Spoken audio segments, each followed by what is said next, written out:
नमस्कार मित्रांनो, शब्दस्पर्शी या चॅनलवर तुमचं पुन्हा एकदा स्वागत. आजच्या कथेचं नाव आहे सावली. लेखन संपदा देशपांडे. कथा सुरू करण्याआधी जे कोणी या चॅनलवर पहिल्यांदा आले आहे त्यांनी पटकन चॅनलला सबस्क्राईब करून घ्या. चला तर मग वेळ न घालवता कथेला सुरुवात करूया. करण आणि कामिनी कुलकर्णी यांचं एक आदर्श कुटुंब होतं. ते मुंबईत आपल्या स्वतःच्या बंगल्यात राहत होतं. त्यांना कौस्तुभ आणि कबीर ही जुळी मुले होती. दोघेही नुकतेच 12वीच्या परीक्षेतून मोकळे झाले होते. करणचा स्वतःचा ट्रान्सपोर्टचा व्यवसाय होता. ते आणि त्यांचे मेहुणे मिळून तो करत होते. करणनी सर्व व्यवसायाचा व्याप सांभाळून आपली भटकंतीची आणि फोटोग्राफीची आवड मात्र जपली होती. त्यांनी काढलेले फोटो म्हणजे फोटोग्राफीचे उत्कृष्ट नमुनेच होते. करण मुळातच हसतमुख आणि मनमिळावू होता. त्यामुळे त्यांना मित्रसुद्धा भरपूर होते. त्यामुळे त्यांच्या घरी सतत ये-जा चालू असायची. कामिनी सुद्धा आवडीने सगळ्यांची उठबस करायची. आपल्या नवऱ्याचा मनमिळावू स्वभाव तिला खूप आवडायचा. छोट्यात छोटी गोष्ट तो तिला सांगायचा. पण गेले काही दिवस करण अस्वस्थ होता. गप्प गप्प राहत होता. आधी तिला वाटलं की कामाचं टेन्शन असेल, पण कितीही कामाचा ताण असला तरी करण तो घरापर्यंत आणायचा नाही. त्यावेळी काहीतरी वेगळं झालं होतं. कामिनी सुज्ञ होती. वेळ आली की स्वतःहून ते सांगतील याची तिला खात्री होती. म्हणून ती गप्प बसली. ते मूळचे कोकणातले. कोकणात दापोलीजवळ त्यांचे लहानसे खेडे होते. तिथे त्यांच्या जमिनी, वाड्या होत्या. त्यांना जमेल तेव्हा ते आवर्जून तिकडे जात असत. करणचे मोठे दोघे भाऊ, आई वडील, एक विधवा बहीण, तिचा 20 वर्षाचा मुलगा आणि करणचे 96 वर्षांचे आजोबा असा मोठा परिवार गावी राहत होता. यावेळीही गावी जायचे ठरले होते. करण काही दिवसांनी त्यांच्या मीटिंग आटोपून येणार होता. मुले कंटाळली होती म्हणून त्यांनी मुलांना आणि कामिनीला पुढे जायला सांगितले. मुले तयारच होती. त्यांना राजवाडीला खूप आवडायचे. तिथे रोज वाडीत फिरायचं, मनात आलं तर काम करायचं, नाहीतर समुद्रात मनसोक्त डुबायचं. दोन्ही काकूंनी केलेलं सुग्रास जेवण जेवायचं. इकडच्या कितीही महागड्या जेवणाला गावच्या जेवणाची चव नाही. मोठ्या काकांची 2 मुले आणि मधल्या काकांची 2 मुले आणि आत्याचा 1 अशी सगळी मुले मिळून धमाल करत असत. मग काय, कौस्तुभ आणि कबीर गावी येऊन थडकले. येताना त्यांनी आठवणींनी सगळ्यांसाठी काही ना काहीतरी आणलं. ते आल्यामुळे गावाकडच्या सर्वांनाही आनंद झाला. मग एका रात्री कबीर आणि कौस्तुभनी सगळ्यांना गप्पा मारत बसायचा आग्रह केला. मुले रात्री उशिरापर्यंत जागी असायची, पण घरातले मोठे झोपायचे, कारण त्यांचा दिवस लवकर सुरू व्हायचा. मग मुलांच्या आग्रहासाठी सगळे बसले. आबा आबा, आम्हाला बाबांच्या लहानपणीचे फोटो बघायचे, दाखवाल का? कबीर म्हणाला. का रे लाबाडांनो, बाबांची मस्करी करायची आहे का? आबांनी विचारताच सगळे हसले. बर बर, दाखवीन हो, आबा म्हणाले. आजोबा त्यांच्या वडिलांना आबा म्हणायचे. 96 वर्षांची होऊनही त्यांची नजर आणि स्मरणशक्ती तीव्र होती. आबा हसत म्हणाले, तुम्हाला मुलांना बघायचेत का फोटो? मोठा खजिना आहे आठवणींचा, बरं का? उद्या दुपारी जेवण झालं की दाखवतो. दुसऱ्या दिवशी दुपारीच सगळी मुले आबांच्या मागे लागली. काका काकूंना आश्चर्य वाटत होतं की मुलांना जुने फोटो कशाला बघायचे आहेत. इतक्यात मुंबईवरून करण सुद्धा आले. मग थोडा आराम करून तेही फोटो बघू लागले. कबीर आणि कौस्तुभ बाबांच्या लहानपणीचे फोटो बघत होते. ब्लॅक अँड व्हाईट फोटो, सगळे छोटे छोटे, बाबा, काका, आत्या. इतक्यात कबीर म्हणाला, बाबा, हे काय, तुमच्या फोटो मागे एक शॅडो आहे बघा ना. तो असे बोलल्यावर सगळेच नीट बघायला लागले. अरे, जुने फोटो, त्या काळी फोटोग्राफर काढतील तसा फोटो. आणि लोक तरी कुठं जाणकार होते. आणि इतके जुने फोटो आहेत, बहुतेक वातावरणाचा परिणाम झाला असेल, आबा म्हणाले. मग कौस्तुभ म्हणाला, नाही हो बाबा, बाकी कोणाच्या मागे नाही, फक्त बाबांच्या मागेच आहे हा शॅडो. हे पहा ना, सगळ्या फोटोंमध्ये हे बाबांचे कॉलेजचे फोटो.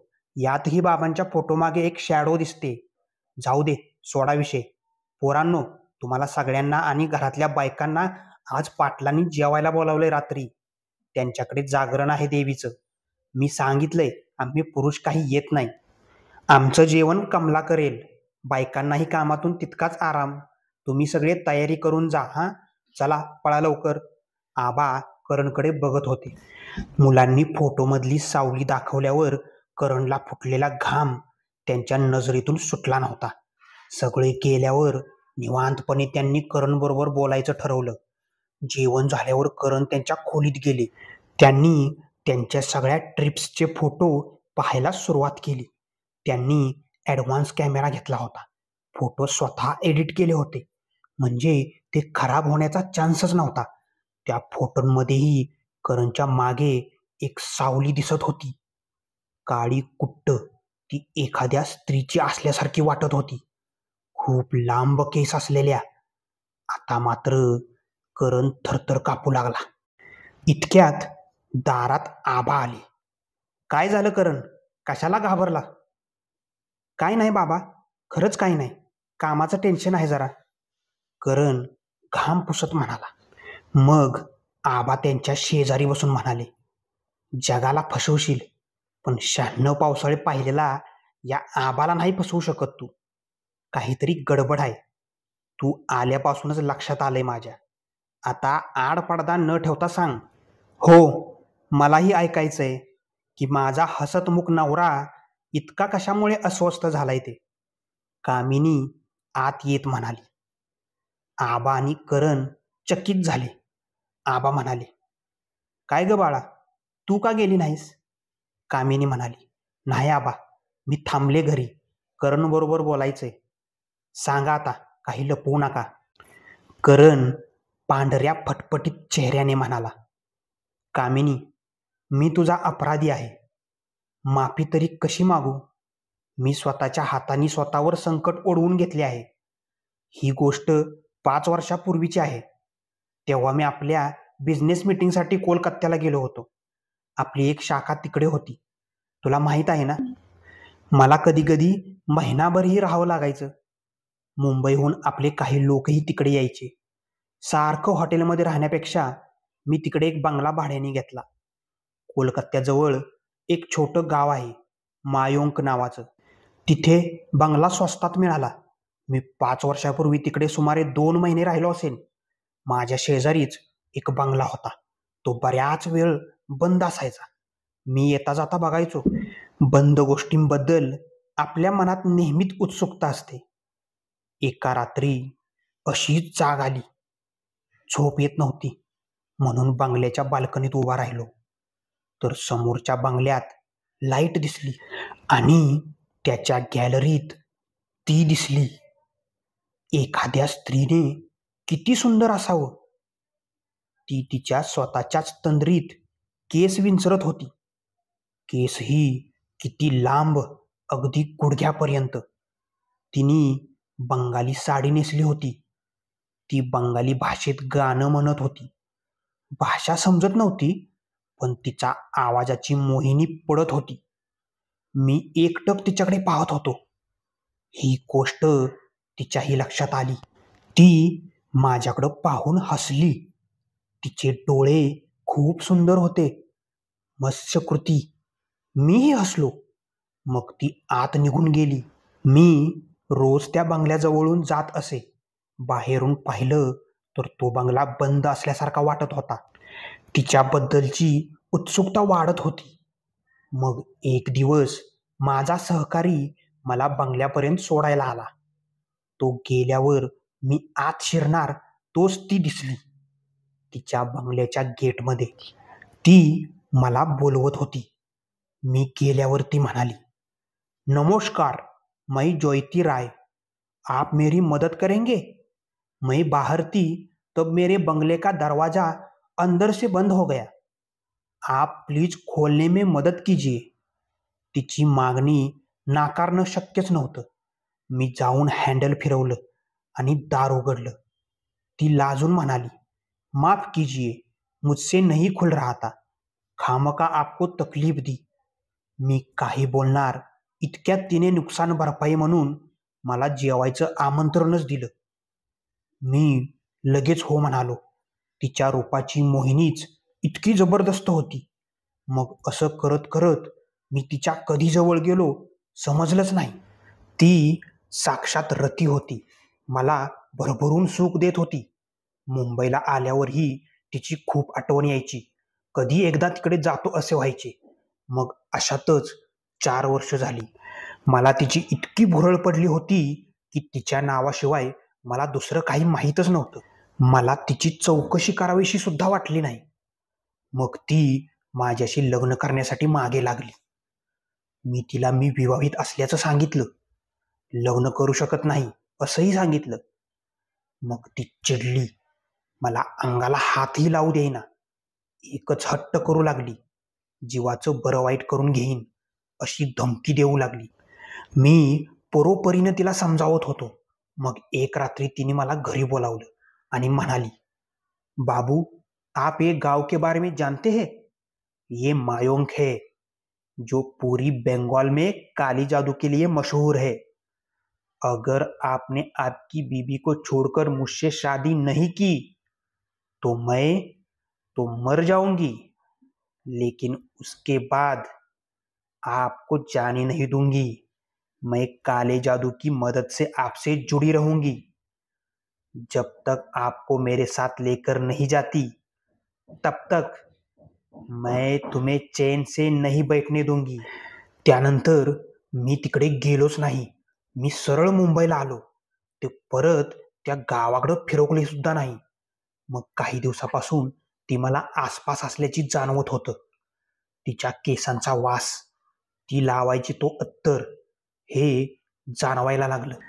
आता तर ती मला दिसते. ती म्हणते ती मला घेऊन जाणार आणि मी तयार झालो नाही तर ती कामिनीला इजा करेल. आताही ती माझ्या समोर आहे. जे तिचे डोळे मला आवडले होते ते माझ्याकडे बघून आग ओकत आहेत. करणनी आपलं बोलणं संपवलं. कामिनी ओक्साबोक्शी रडू लागली. कामिनी, मी चुकलो ग, वाहत गेलो. तिच्याबरोबर जाणे हाच एक उपाय आहे. माझ्या चुकीची शिक्षा मला भोगलीच पाहिजे. मी तुला आणि मुलांना काही होऊ देणार नाही. करण रडत म्हणाले. आबा आणि कामिनीलाही आसपासचा अनैसर्गिक गारठा जाणवत होता. मग आबा म्हणाले, कामिनी, हा तुझा गुन्हेगार आहे. त्याला तू योग्य ती शिक्षा दे. पण ही बंगाली बाई मला गूढ वाटते. याच्या म्हणण्यानुसार ती त्याला फक्त रात्रीच दिसायची. इतर वेळी तो बंगला कोणी राहत नसल्यासारखं दिसायचा. काहीतरी गडबड आहे, कामिनी म्हणाली.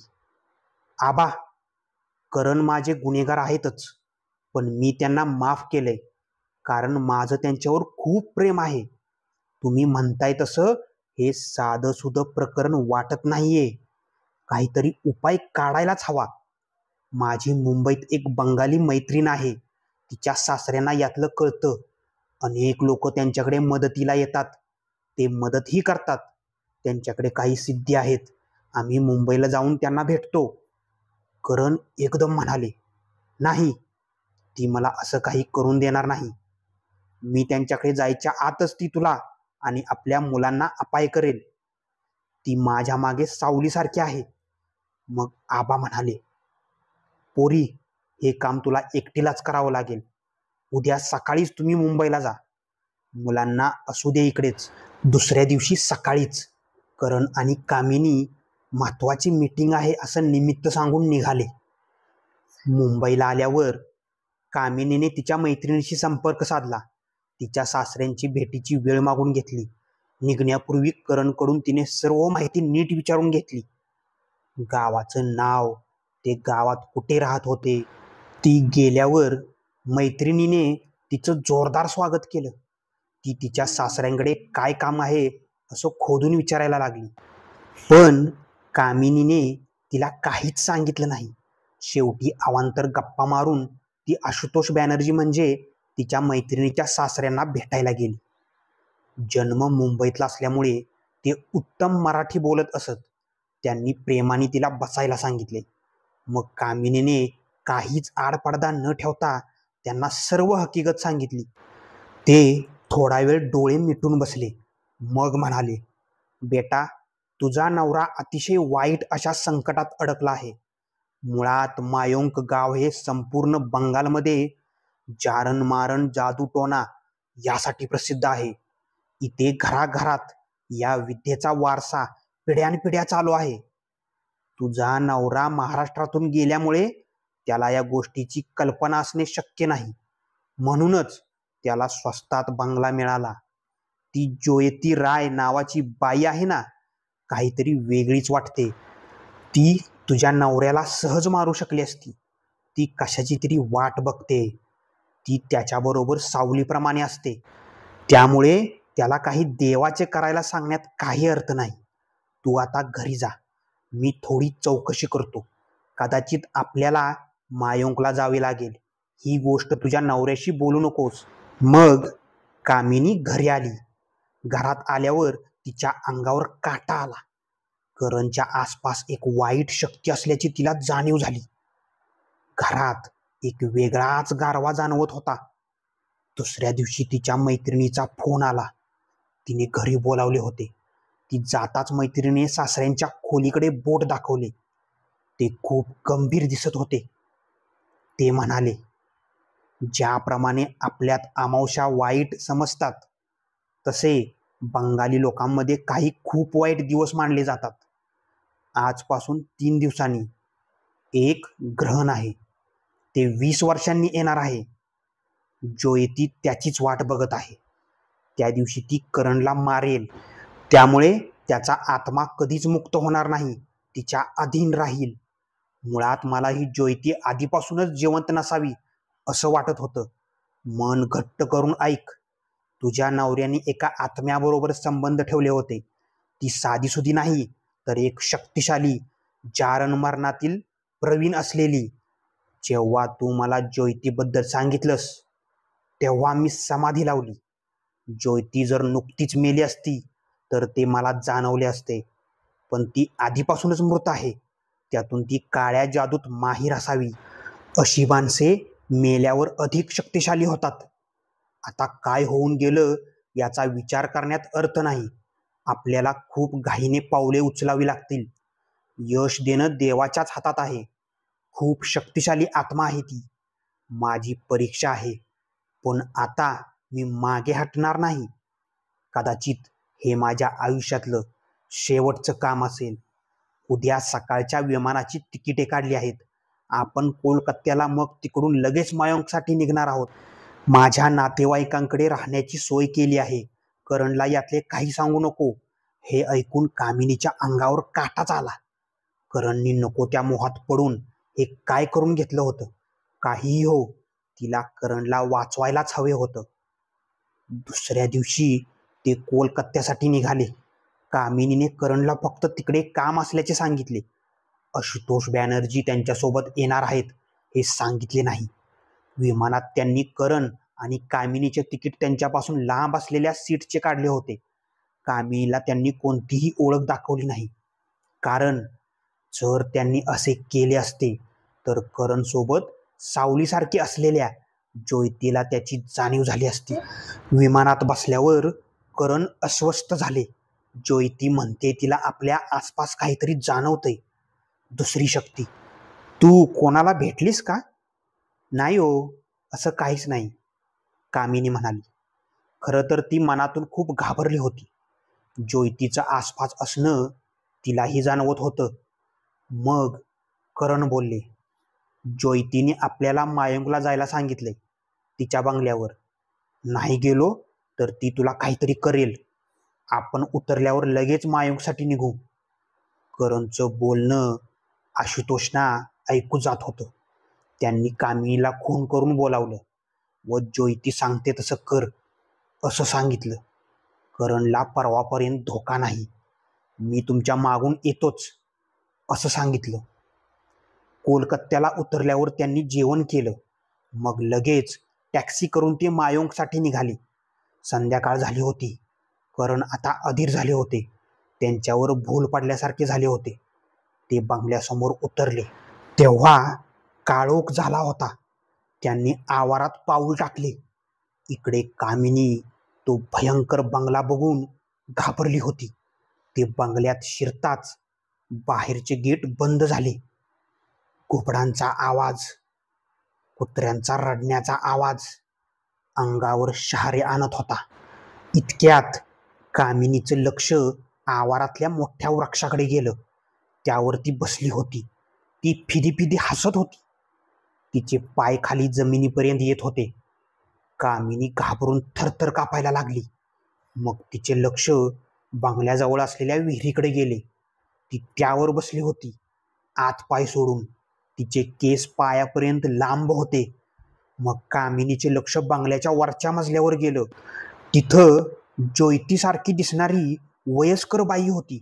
तिचे केस वरच्या मजल्यावरून खालपर्यंत येत होते. तिच्या डोळ्यात बुबळे नव्हतीच. ती सुद्धा जोरात हसत होती. कामिनी घाबरून बेशुद्धच पडली. इकडे आशुतोष बॅनर्जी कोलकात्याला आपल्या मित्राकडे आला होता.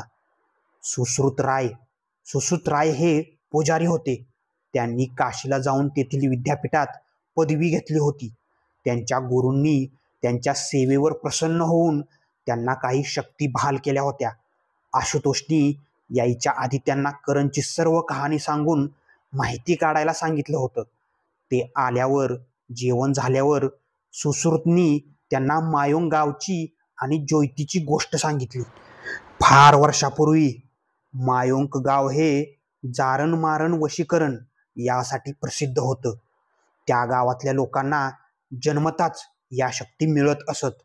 कदाचित तो त्या जागेचा गुणधर्म असेल. त्या गावात एकही देऊळ नाही. तर 1940 सालची गोष्ट आहे. तेव्हा भारत पारतंत्र्यात होता. या गावाचा बाहेरच्या गावाशी काहीच संबंध नव्हता. याच गावात दोघी मायलेकी राहत होत्या, अरुंधती राय आणि ज्योती राय. मायोंगमध्ये सर्वात शक्तिशाली व्यक्तीला त्यांचा प्रमुख नेमत असत. अशी ही अरुंधती होती. खूप लांबून लोक तिच्याकडे येत असत. ती त्यांच्याकडून काही मोबदला घेऊन त्यांचे काम करत असे. मोबदला पैशातच असायचा असे नाही, तो कधी कधी एखाद्या मनुष्यबळीही असायचा. ज्योतीलाही जन्मताच या शक्ती होत्या. एक दिवस ती आईची जागा घ्यायचे स्वप्न बघत होती. अशातच एक दिवस त्यांच्याकडे जॉन आला. जॉन एक ब्रिटिश अधिकारी होता. तो दुभाषा बरोबर घेऊन आला होता. तो कोलकात्याच्या गव्हर्नरचा मुलगा होता. त्याला वडिलांची जागा हवी होती. अरुंधतीने त्याला वडिलांचे केस आणायला सांगितले. जाता जाता त्याची नजर ज्योतीवर पडली. तिच्या रूपाने तो मोहित झाला. तिलाही तो खूप आवडला. मग त्यांच्या भेटी चालू झाल्या. भाषेचा अडसर त्यांना कधीच वाटला नाही. एकमेकांच्या सहवासात त्यांना आनंद मिळत होता. जॉननी तिला तो गव्हर्नर झाल्यावर लग्न करीन असं वचन दिलं. अरुंधतीने त्याचे काम केले. त्याच्या वडिलांवर जादूटोणा करून त्यांना मारले. इकडे एक दिवस ज्योतीला आपल्याला दिवस गेल्याचे समजले. अरुंधतीच्या ही गोष्ट लक्षात येताच तिने ज्योतीला खूप मारझोड केली. ज्योतीच्या जॉनवर खूप विश्वास होता. ती त्याला भेटायला कोलकात्याला गेली. जॉन गव्हर्नर झाला होता. त्यांनी ज्योतीला भेटायला साफ नकार दिला. तिला त्याच्या हवेलीतून धक्के मारून हाकलून दिलं. पडलेल्या चेहऱ्यानी ज्योती मायोंगमध्ये आली. जॉनने केलेल्या फसवणुकीमुळे तिला धक्का बसला होता. तिने बंगल्याजवळच्या झाडाला फास लावून जीव दिला. अरुंधतीला या सगळ्यामुळे खूप दुःख झालं. तिने आपल्या शक्तीने ज्योतीला जिवंत करायचं ठरवलं. त्याप्रमाणे तिने सुरुवातही केली. 3 दिवसांनी सूर्यग्रहण होते. काळी जादू करणाऱ्यांसाठी दुर्मिळ दिवस. 20 वर्षांनी येणाऱ्या या ग्रहणाला ती ज्योतीला जिवंत करणार होती. जॉनचा बदला तिने घेतला. जॉन त्याच्या खोलीत काळा निळा पडलेला मिळाला. ग्रहणाच्या दिवशी तिने ज्योतीच्या देहाला समोर ठेवून मंत्र म्हणायला आरंभ केला. तिच्या प्रयत्नांना यश येऊ लागलं. ज्योती हळूहळू हालचाल करू लागली. इतक्यात तिच्या विरोधात असलेला एक गावातला मांत्रिक ब्रिटिश सैनिकांना घेऊन आला. जॉनला हिनेच मारले अशी खबर त्यांनी त्याला दिली. त्यांनी येऊन अरुंधतीच्या पूजेत बाधा आणली. ती त्यांना खूप परोपरीने समजावत होती. इतक्यात ग्रहण संपले. अरुंधतीला ब्रिटिशांनी शिक्षा म्हणून तिचे डोळे फोडून तिथेच तिचा वध केला. तेव्हापासून ज्योती आणि अरुंधती तिकडे भटकत आहेत. ज्योती अर्धमृत आहे हे असे झाल्यावर गावात पसरले की त्यांचे आत्मे तिथे वावरत आहेत. त्यामुळे तिकडे कोणी जात नव्हतं. जॉननी तिला धोका दिला म्हणून ती इतर पुरुषांना तिच्या जाळ्यात अडकवते आणि मन भरलं की त्यांना मारून टाकते. सगळे पुरुष तिच्या दृष्टीने गुन्हेगार आहेत. करण तिला आवडलाय. ती या ग्रहणाला त्याच्या आत्म्यावर कब्जा मिळवेल. मग करण सुद्धा आत्मा बनून तिच्या सोबत राहील. तिला थांबवायचा एकच उपाय आहे, तो मी तुला सांगतो. इकडे कामिनी शुद्धीवर आली. तिने पाहिले की ती बंगल्याच्या दिवाणखान्यात आहे. समोर ज्योती एका होमकुंडासमोर बसली होती. एका वाडग्यात काहीतरी आहे जे ती आगीत टाकत होती. समोर करण झोपले आहेत. तिने करणला खूप हाका मारण्याचा प्रयत्न केला पण काहीच उपयोग झाला नाही. तिच्या तोंडातून आवाजच फुटत नव्हता. तिला काय करू कळत नव्हतं. तिचे शरीर तिच्या ताब्यात नव्हतं. ती कणभरही हालचाल करू शकत नव्हती. ती सैरवेर झाली होती. मग तिने मन शांत केलं. ती योगासनाच्या क्लासला जायची. तेव्हा तिथल्या शिक्षिकेने तिला मन एकाग्र करायला शिकवलं होतं. डोळ्यासमोर दिवा आहे असे समजून ज्योतीवर लक्ष एकाग्र करायचं असं तिला सांगितलं होतं. तिने डोळ्यासमोर नवऱ्याचा चेहरा आणला आणि लक्ष एकाग्र केलं आणि तिचं मन करणबरोबर जोडलं गेलं. करण खूप घाबरले होते. तिने त्याला धीर दिला. मी तुमच्याबरोबर आहे, घाबरू नका असं सांगितलं. इकडे ज्योतीला याची कल्पना नव्हती. सूर्यग्रहण फक्त 35 मिनिटांसाठी होतं. तेवढ्या वेळातच तिला तिचं काम पूर्ण करायचं होतं. ग्रहण लागलं आणि बंगल्याचा दरवाजा मोडून पडला. समोर आशुतोष बॅनर्जी होते. तू त्याला नेऊ शकणार नाहीस, ते गरजले. इकडे आशुतोष आल्यावर कामिनीवरची बंधने गळून पडली. मग त्यांनी तिला काहीतरी सांगितले व ज्योतीवर लक्ष केंद्रित केले. इकडे कामिनी संपूर्ण बंगल्यात फिरू लागली. वरच्या मजल्यावरच्या एका खोलीत ती गेली. तिकडे अरुंधतीचा फोटो होता. ती तिची खोली होती. कामिनी फोटोपुढे हात जोडून बसली होती. आई, हो, मी तुला आईच म्हणणार आहे. आज माझं सौभाग्य तुझी मुलगी घेऊ पाहत आहे. त्यांची चूक नाही असं नाही म्हणणार मी, पण आई मी त्यांना माफ केलंय. ज्योती करते ती चूक आहे. तिला मुक्ती देण्यासाठी तू मदत कर. तिच्या यातना तुला तरी बघवतात का? आजपर्यंत तिने अनेक जणांना मारलं, हे कमी नाही का? थांबव आता आई, तिला थांबव. समोरच्या फोटोमधून अरुंधती बाहेर आली. तिला डोळे नव्हते, त्या जागी खाचा होत्या. कामिनीला तिची भीती वाटली नाही. ती बंगालीत बोलत होती पण कामिनीला ते मराठीत ऐकू येत होते. मुली, मी आयुष्यभर खूप पाप केलं. आम्ही काळी जादू करणारी लोक. जोपर्यंत आमची विद्या दुसऱ्या कोणाला देत नाही तोपर्यंत आम्हाला मुक्ती मिळत नाही. माझी विद्या ज्योतीला द्यायच्या आतच माझा मृत्यू झाला. त्यामुळे मी अशी भटकत राहिले. ज्योतीला मी मुक्ती देईन. तुझ्या नवऱ्याला काही होणार नाही, पण त्या बदल्यात माझी विद्या तुला घ्यावी लागेल. तुला माझी वारस बनावी लागेल. ती अशी अट घालणार हे कामिनीला आशुतोषनी सांगितलं होतं. कामिनी म्हणाली, मला मान्य आहे, मी तुझी वारस होते. ती असे म्हणताच अरुंधतीने तिच्या डोक्यावर हात ठेवला. कामिनीला आपल्या आत काहीतरी जात असल्याची जाणीव झाली. मग अरुंधती कामिनीला घेऊन खाली आली. इकडे आशुतोष ज्योतीबरोबर लढत होते. आपली शक्ती कमी पडत असल्याची जाणीव त्यांना झाली. मग अरुंधती त्या दोघांच्या मध्ये आली आणि मंत्र पुटपुटू लागली. ज्योती जोरजोरात किंचाळू लागली. सुटायची वेळ जवळ आली आणि ज्योतीभोवती एक आगीचं रिंगण तयार झालं.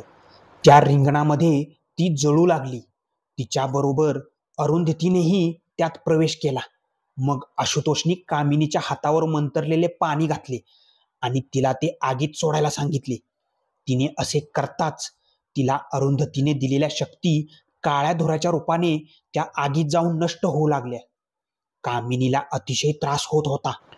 5च मिनिटात ग्रहण संपले. त्याचबरोबर ज्योती आणि अरुंधतीला मुक्ती मिळाली. त्यांच्या शक्ती त्याच्याबरोबर नष्ट झाल्या.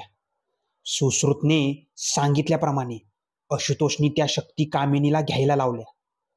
ग्रहण संपायच्या आत त्याही नष्ट करणे गरजेचे होते, म्हणून त्यांनी आशुतोषला मंतरलेले जल दिले होते. इकडे करण शुद्धीवर आले. कामिनी खूप थकली होती. तिला आधार देऊन त्यांनी बाहेर आणले.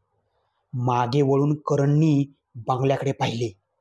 त्यांना ज्योतीबद्दल वाईट वाटले. तिला आयुष्यात खरं प्रेम मिळालंच नाही. देव तिच्या आत्म्याला शांती देवो अशी आशा त्यांनी व्यक्त केली.